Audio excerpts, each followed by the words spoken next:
educativa y toda teoría filosófica requiere poner algo sobre la mesa, algo sobre lo cual pensar. Algo que todos, de alguna manera, nos podamos apropiar, hacer propio. ¿Esto qué quiere decir? Cuando yo me hago propio de algo, de eso que está sobre la mesa, me hago más libre, porque yo lo poseo. Entonces, la tarea del pensamiento siempre es ofrecer algo para que el otro se apropie. Es más, se lo robe a los que se creen los dueños del pensamiento y, por lo tanto, pensando por sí mismo sea más libre. Y en este sentido, pensar es peligroso, ¿no? Pero es bueno que así lo sea. Bien, entonces, dar jugo para pensar, poner algo sobre la mesa. Bien, ¿qué nos va a ayudar a esto? Un señor que se llama Byung-Chul Han, ¿no? Hasta el nombre nos asombra. Este buen señor es un coreano que está cercano a cumplir 60 años y que tiene una historia muy particular. Vamos a hacer una breve presentación de su historia. Él es coreano, nació en Corea y pertenece a una generación de coreanos realmente, Corea del Sur, no estos que hacen bombas, según Estados Unidos, es verdad también, pero es de Corea del Sur, que es un país que ha desarrollado en los últimos decenios una gran cultura propia, con grandes cineastas, con grandes escritores, con grandes pensadores. Este es un caso especial porque este hombre a los 20 años le dijo al padre en Corea que se iba a estudiar metalurgia a Alemania, porque era la única forma de que el padre le pagara los estudios. Llegó a Alemania y se puso a estudiar filosofía. Así que nunca más volvió a su patria porque el padre lo está esperando con un hierro. Él pensaba que iba a poder soldar, pero no pudo. Así que se formó en Alemania, pero siempre mantuvo esa base cultural coreana, centrada en el budismo, en una filosofía de vida que tiene otros ritmos muy distintos a los occidentales, una forma de pensamiento que engarza con unas corrientes occidentales de una forma muy especial. Entonces es un pensador muy original, sumamente original, ¿no? ¿Y qué es lo original de este pensador? ¿Qué es lo que nosotros queremos tratar de rescatar? ¿Y por qué hicimos estas jornadas tratando de pensar con él? Porque nos enseña la forma de pensar que es sumamente interesante. Primero, su pensamiento desafía lugares comunes. Es decir, no tiene miedo de romper con ciertas tradiciones a las que estamos demasiado mal acostumbrados. Por ahí, para los más jóvenes, esto que yo voy a decir ahora puede significar poco, pero quizás es importante. Es un pensador que no tiene miedo de decir que Michel Foucault y Hannah Arendt, por ejemplo, escribieron hace 50 o 60 años. Foucault se murió en 1984, su obra principal es de 1966, y que las condiciones del mundo cambiaron. Es decir, eso es una herejía hoy en el mundo del pensamiento, pero lo dice. Las condiciones del mundo cambiaron. Estaba muy bien lo que pensaban ellos para su tiempo, pero hoy quizás, para nosotros, la cultura sobre la cual pensamos, lo que nos pasa, es otra cosa. Y si bien hay categorías de esos pensadores que sigue siendo importante para pensar nuestro presente, hay otras que hay que reverlas. Y no tiene miedo de decirlo, cuando sabe que es una herejía para el pensamiento eso, ¿no? Y eso nos tiene que enseñar mucho. En un ámbito educativo, también tenemos muchas cosas que están pensadas hace 50, 40 años y que no nos animamos a criticar, a veces por miedo a salir de lo que ya tenemos armadito, ¿no? Y esto, claro, que hay gente que no tiene ni 20, entonces decir hace 50 años es una locura, pero vale para toda la vida, ¿no? A veces se arman esquemas en los cuales uno se siente seguro y cuando viene algo que bombardea ese esquema, uno se agarra más al esquema, a lo que tiene metido en la cabeza, porque si no le da miedo pensar distinto, que alguien te venga a pensar distinto. Entonces, yo no voy a decir que Byung-Chul Han es un pensador con el cual uno tiene que concordar absolutamente, porque ni siquiera él concuerda consigo mismo a veces, pero es un pensador que nos invita a pensar sin prejuicio. sin esquemas previos. A pensar la realidad, no a pensar qué dijo tal autor sobre tal cosa. Entonces también eso es salir de lo políticamente correcto, ¿no? De lo que en el mundo intelectual parece que se tuviera que decir, de lo que estamos acostumbrados a que está bien. Bueno, él pone en tela de juicio todo. No niega todo, sino que lo pone en tela de juicio. Nos obliga a pensar de nuevo. Y también en ciertos campos esto es desenmascarar ciertos falsos progresismos que a veces se atan a ciertos discursos muy armados y que no piensan lo que pasa, sino que tratan que lo que pase entre dentro de lo que ellos dicen. ¿Ustedes me entienden lo que digo? No, pregunto porque tengo miedo de por ahí no hacerlo accesible a todos. Bueno, muy bien, entonces nos desafía a volver a pensar. Y más que volver a pensar, y esto es muy interesante, a volver a ver la realidad. Es decir, antes que pensar, ver. Y pensar desde lo que veo, no desde lo que leí. Sacar conclusiones a partir de realidades, no de realidades vistas en forma positiva, de lo evidente, sino realidades en las cuales tengo que penetrar con esfuerzo. Bien, entonces, ¿qué pasa?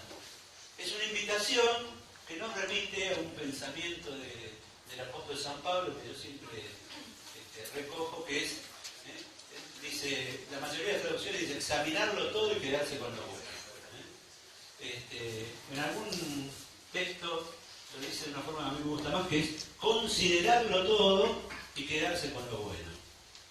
Para eso primero hay que considerar, hay que poner la luz en un lugar, eso es considerar, ver con mi propia inteligencia y discernir qué es lo bueno de eso. O sea, lo bueno es que es lo verdadero, no que dijeron los hombres, sino cómo está esto acá. Bien. Y ahora voy a hacer un excursus, voy a ir un ratito por el método que utiliza acá, ¿no? Lo que yo creo que utiliza, porque no fue lo que yo descubrí. Es muy interesante esto, porque es una mayéutica escrita. La mayéutica, la forma de dialogar con la realidad que tenía Sócrates, ¿no? Sacar a luz. Bueno, ¿qué hace este personaje, no? Esto es muy interesante. Empieza a plantear un tema. Todos sus libros son cortos, ahora se los voy a mostrar para ver que existe el libro, ¿no? Todos sus libros son muy cortos, entonces él toma un tema, hay 10 o 15 ideas que giran ahí, que están presentes en casi todos los escritos, y empieza a contrastar lo que dicen sobre este tema distintos autores, algunos muy conocidos y otros no tanto, para nosotros. Empieza a ver qué dicen sobre esto. Entonces yo, por ejemplo, estaba leyendo ahora, esto lo hace con Foucault, lo hace con Hannah Arendt, estaba leyendo ahora el último libro que sacó, que es sobre el poder, donde toma un autor que se llama Luhmann, ¿no? Luhmann es un estructuralista alemán muy conocido. No por la generalidad, pero dentro del ámbito de la sociología y de la filosofía. Bueno, entonces empieza a ver qué dice Luhmann sobre el tema de la estructura del poder, ¿no? Y entonces cita, y parece que está diciendo esto es. Y uno se entusiasma y se quisiera comprar el libro de Luhmann sobre ese tema para leerlo en primera mano. Y después que a uno lo metió hasta el fondo, entusiasmando con Luhmann, dice, pero todo esto no sirve para nada. Y ahí empieza a rebatir. Claro, no está Luhmann presente para contestarle como le contestaban a Sócrates, pero esto lo hacen con pensadores de alto fuste, entonces justamente la tarea que hace es esta, ¿no? Va a fondo, y en un momento te dice, no dice no sirve para nada, ¿no? Pero muchas veces dice, pero acá se equivoca por tal cosa. Pero esto era válido para hace 40 años. Y después da vuelta a la cosa y empieza a explicar por qué dice eso, No es que se quede en la mera crítica, al contrario. Usa la crítica, o sea, llega a fondo con algo, después que te entusiasmó, que googleaste a ver si conseguís el libro, que viste algo sobre el autor y qué sé yo, y y decís, ¿para qué haber mundial si este tipo me dice que no sirve? Pero bueno, la estructura del pensamiento, casi todos los libros, creo que todos, salvo 2 o 3, es esta. Y es sumamente interesante porque justamente contrasta sus ideas con otras que están en su mundo, ¿no? Bueno, muy bien. Por lo menos en mi caso, me gustaría que si aparecen preguntas no tengan miedo a hacerlas. No me interrumpe a mí que las hagan. Lo importante es que quede claro lo que se está tratando de decir, ¿no? Bien. Entonces ahora yo voy a hacer una presentación de 10 cuestiones que trata Byung-Chul Han en su obra. Las 10 cuestiones que es lo que a nosotros nos interesa, las cuestiones, lo que nos invita a pensar. Lo que nos invita a pensar acerca de la cultura contemporánea. Y para eso tomé básicamente los 10 libros que han llegado hasta nuestras manos, traducidos al castellano, y que, perdón, esta se llama Biblioteca Ambulante.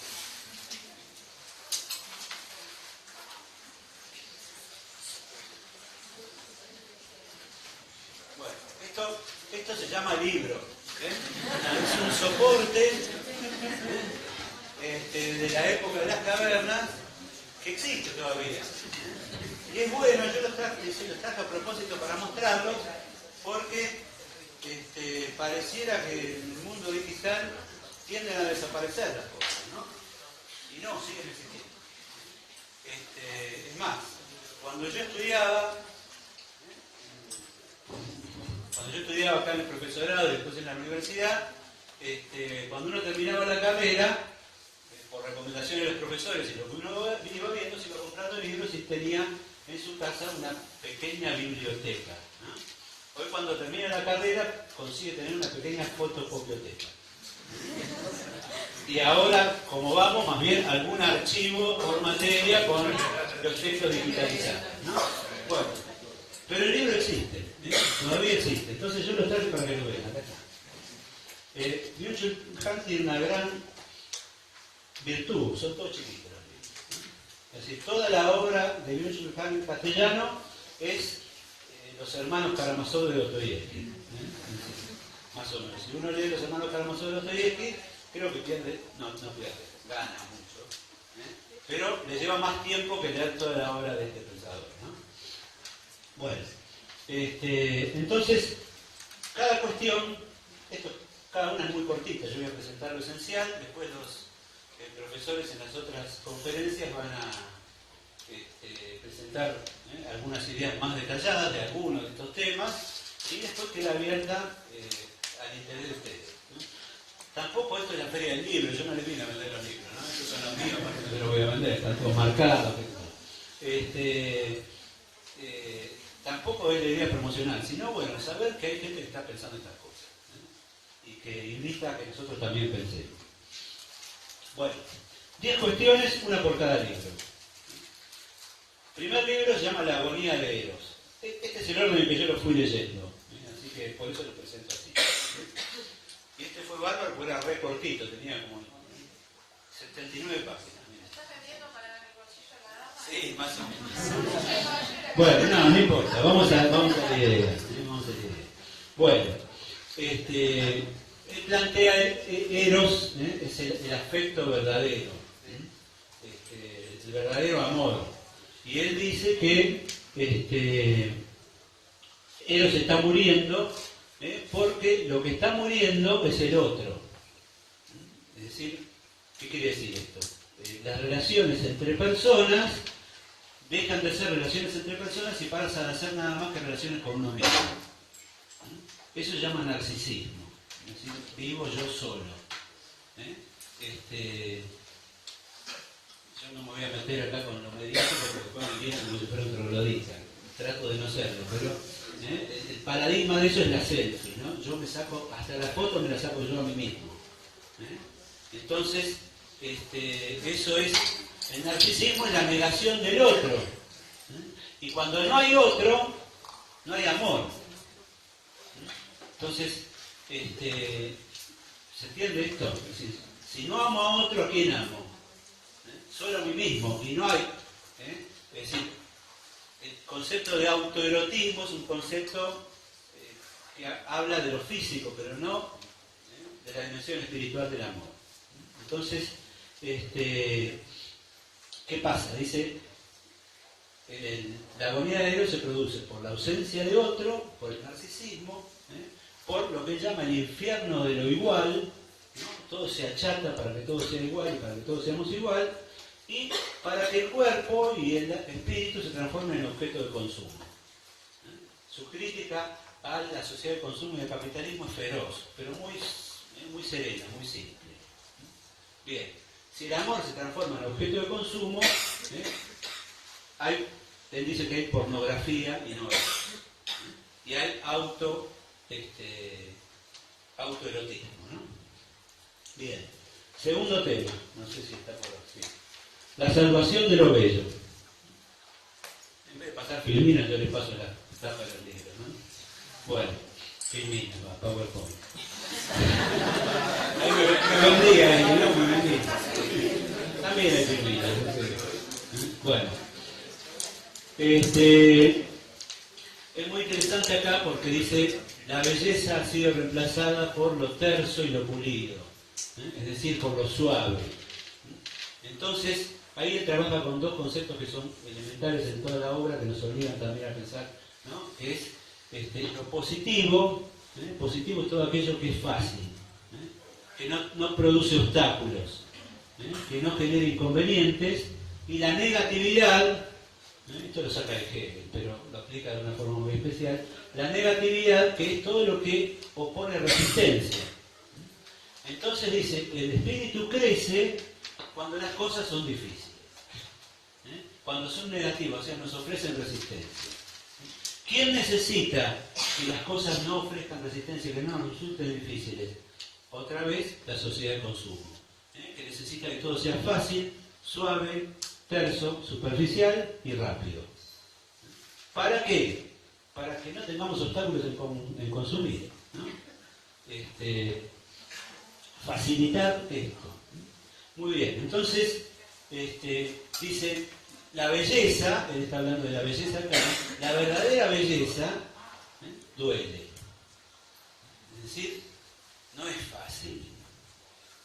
Requiere tiempo y requiere parar. Si uno va caminando por un sendero del bosque en el sur argentino y llega frente a un paisaje espectacular y hermoso, como todos, y no para a ver, si no se para a ver, no descubre la belleza. ¿Por qué? Porque se va a tropezar con una raíz, con una piedra, se va a comer una rama que está ahí. Si uno va viendo y caminando al mismo tiempo, no se puede contemplar. Entonces, para contemplar lo bueno, lo valioso, lo bello, hay que saber parar. Y esto es otra cosa muy interesante. No, pero esto lo voy a decir mañana. Si no mañana tengo que decir. Bueno, muy bien, la salvación de lo bello.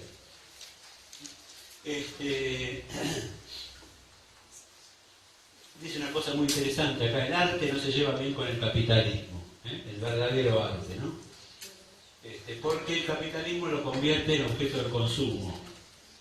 Y el artista, si bien tiene que vivir, no le interesa ser consumido, sino apreciado, que son dos cosas distintas. Bueno, tercer texto, se llama La sociedad del cansancio. Sobre eso va a hablar más Juan Pablo ahora, si no recuerdo mal. Así que no voy a ahondar mucho ahí.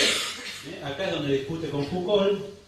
Dice que la sociedad actual no es una sociedad disciplinaria, que te disciplinan desde el poder, sino que es una sociedad que promueve la autoexplotación. Después, acá, Juan Pablo se va a dedicar a esto, ¿no? Bien, el cuarto es la sociedad de la transparencia. Están saliendo de casualidad, no los ordené. ¿Qué es este? Sociedad de la transparencia. Muy bien, las cosas se hacen transparentes, es decir, la transparencia es dejar ver todo. Dejar ver todo. Entonces, cuando uno deja ver todo, dice, no queda misterio, no queda secreto, el ejemplo claro de esto, de hablar de transparencia permanentemente, es en la política, donde se habla de transparencia y todo se esconde.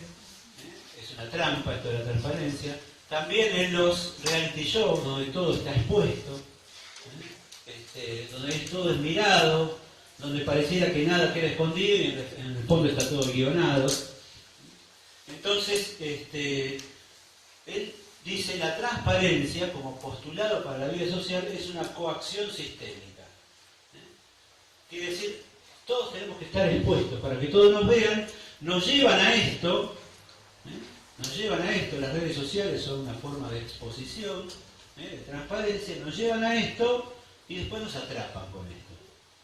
Quedamos entrampados en esta falsa, donde se pierde la intimidad, se pierde la interioridad, se pierde la identidad, porque yo dependo del me gusta de los demás y no tanto de la convicción de quién soy. Bien. El quinto, el aroma del tiempo. De esto voy a hablar un poquito yo mañana, pero básicamente habla de dos fenómenos, el de la aceleración de la vida, que él dice que es una apariencia, porque en realidad lo que existe es una disincronía, es decir, muchos ritmos de vida, pero que están apoyados en nada. Entonces dice, la vida se acelera no hacia adelante, sino en caída libre por el vacío que hay.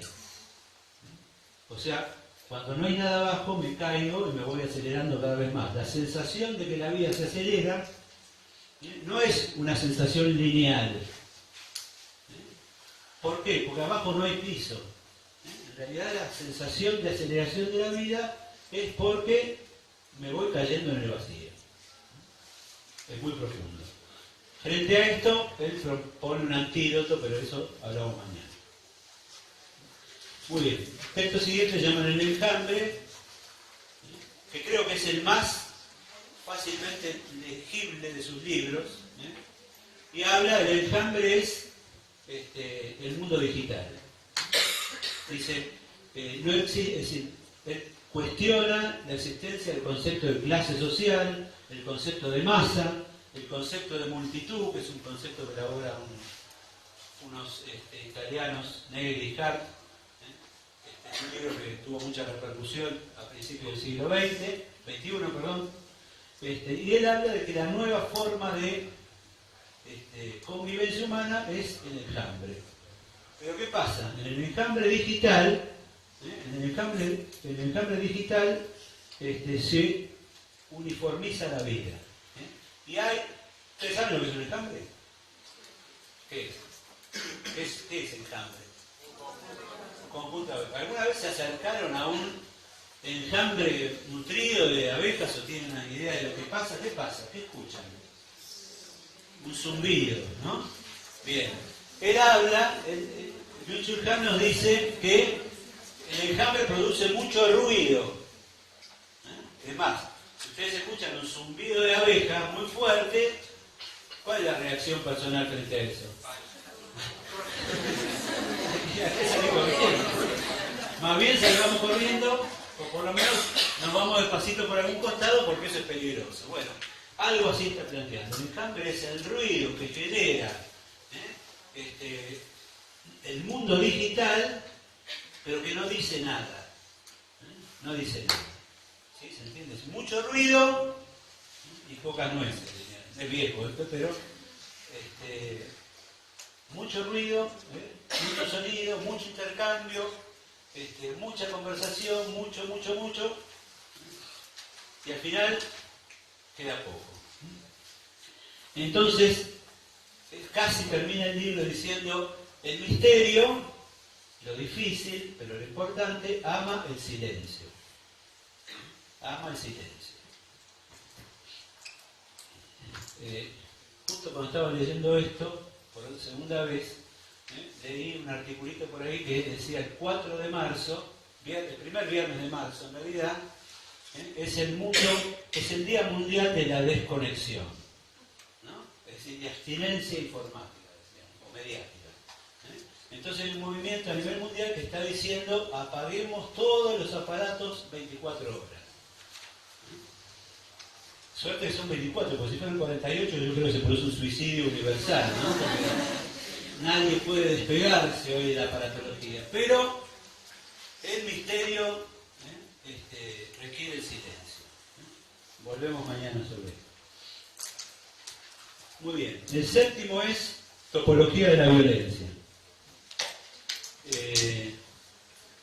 Dice, la violencia externa, como factor externo, como lo que me oprime, me coacciona, llega a su fin en la sociedad que estamos viviendo, en la cultura contemporánea, porque cambia violencia coactiva por autoexplotación.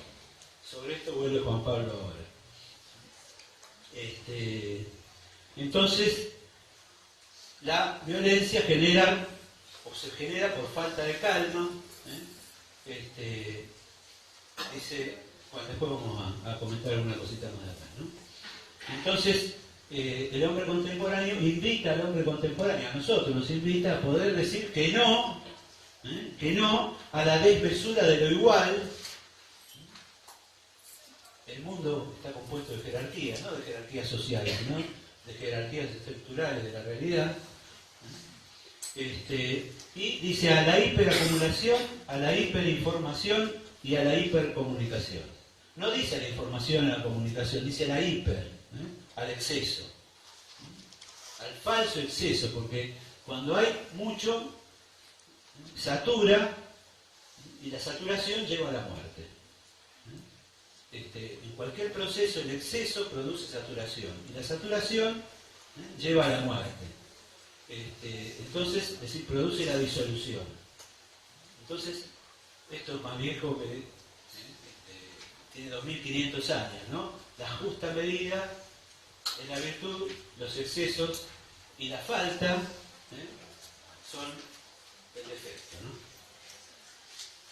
Bien. Psicopolítica, que es este que está acá. Las tapas son todas muy extrañas, pero bueno. Digamos, plantea que el neoliberalismo, es decir, la cultura que está prevaleciendo en nuestro tiempo, es una cultura que ha dejado lo disciplinario de lado y se basa en la permisividad. En hacerte creer que sos libre y que podés hacer lo que querés. Y esto está manejado, por eso en vez de biopolítica, que es el término que se está utilizando, él cuestiona el concepto de biopolítica y dice que hoy lo que prevalece es la psicopolítica, o sea, el manejo psicológico de tus decisiones. De esto va a hablar mañana Santo, si no me equivoco, ¿no? Bueno, muy bien. ¿Cómo se manipulan las decisiones? Bien, después hay otros dos libros que yo no voy a mencionar, porque son importantes, son más duros de leer. Uno se llama La filosofía del budismo Zen, que es bien amarillito, un círculo, donde él, que viene del budismo, plantea al budismo como una religión sin Dios, casi nihilista, diríamos. Sin embargo, de esa se puede, aún de esa forma de pensamiento se pueden rescatar formas valiosas para pensar el presente. Muy bien. El décimo se llama Shansai, creo que se dice así, Shansai. Ahora se los presto. Bueno, Shansai, Z-H-A-I al final. Bien, y habla de una cosa muy, muy particular, que habla del arte de la falsificación en China. Creo que es el libro que históricamente es más viejo de todos estos que presentamos. Yo fui el último que leí. Y habla, bueno, habla de una cuestión muy particular en China, que es, así diciéndolo despacito y chiquito, en China la copia es un arte. La copia es un arte, no es una corrupción de la obra, sino que copiar es un arte. Bueno, lo dejamos ahí porque da para otro ámbito, no para la discusión. Bueno, hasta acá llegamos al 10, pero hay un bonus track, porque hace 20 días, más o menos, publicaron un libro nuevo que se llama Sobre el Poder. que es este, que no lo terminé de leer todavía, así que lo presento como bonus track, así, bien. Pero el planteo básico es que se habla mucho acerca del poder y se dice poco. Entonces lo que él plantea es tratar de buscar una, no sé si una estructura de pensamiento, un punto desde donde se puedan pensar todas las dimensiones del poder. Un punto de partida desde donde se puedan pensar todas las dimensiones del poder, porque el poder no se puede analizar en forma unívoca. Sino que el poder requiere ser analizado de una forma más abarcativa, y acá es cuando discute con varios de estos autores muy de moda, ¿no? Tres ideas que me interesaron mucho hasta ahora, ya estoy terminando, pero primero dice, donde el poder se manifiesta, no está el poder. Es decir, donde alguien tiene que hacer el ejercicio efectivo del poder, es porque esa persona no tiene poder. ¿Se entiende esto? Y más bien, el poder, dice, se esconde. El poder en el mundo contemporáneo se esconde, pero no es como dice Foucault, que en realidad está en todas partes, etcétera, ¿no? Sino que se esconde intencionalmente. Hay quien tiene ese poder y se esconde intencionalmente, ¿no? El segundo es que el poder contemporáneo, en este sentido, lo que provoca es el autocontrol, que es un tema que está presente en toda la obra, y insisto, sobre el cual va a hablar Juan Pablo ahora, ¿no? Y un tercer concepto que está insinuado ahí al final, pero que me interesa, es que el verdadero poder es el poder que se irradia. Es decir, que es un poder que no se impone, sino que invita.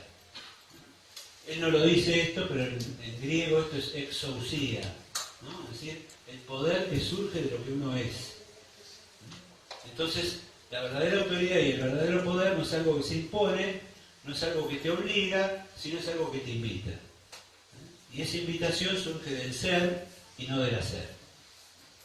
Bueno, me parece una línea interesante para seguir pensando el tema del poder. Vamos a ver cómo termina. Ahora, como por ahí ahora me dice que no es así.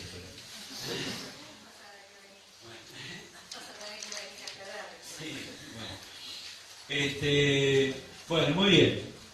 Entonces, terminamos la presentación de la obra del autor, pero insisto, y ya termino con esto, lo que esperamos, pretendemos, queremos, es que esto sea una invitación a pensar, no en él, sino con él, estos temas. A tener una mirada distinta del análisis de la extracultura, con un pensador que está pensando ahora. La mayoría de estas obras son de los últimos 3 o 4 años, a lo sumo.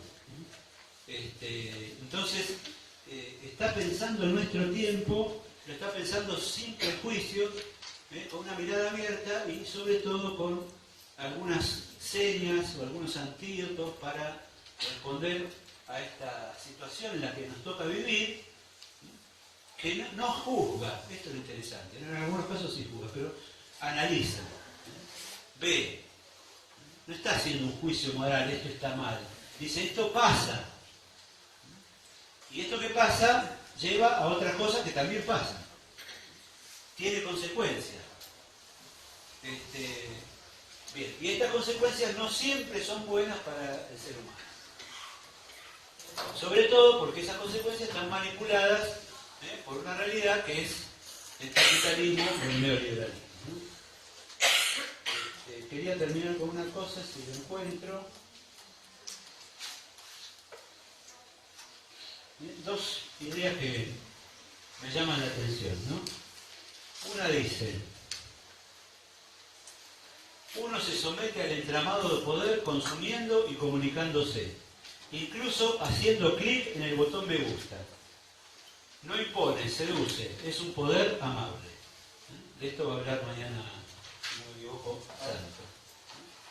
Incluso haciendo clic en el botón de me gusta. Bien, y cualquier semejanza con la realidad de esto, dice, la sociedad del siglo XXI ya no es una sociedad disciplinaria, es decir, de la prohibición y la coerción, sino una sociedad del rendimiento. Se caracteriza por el verbo modal positivo poder, es decir, está más en la voluntad que en la inteligencia. Sin límites. Su plural afirmativo colectivo es Yehwikah. Perdón lo de inglés, ¿no?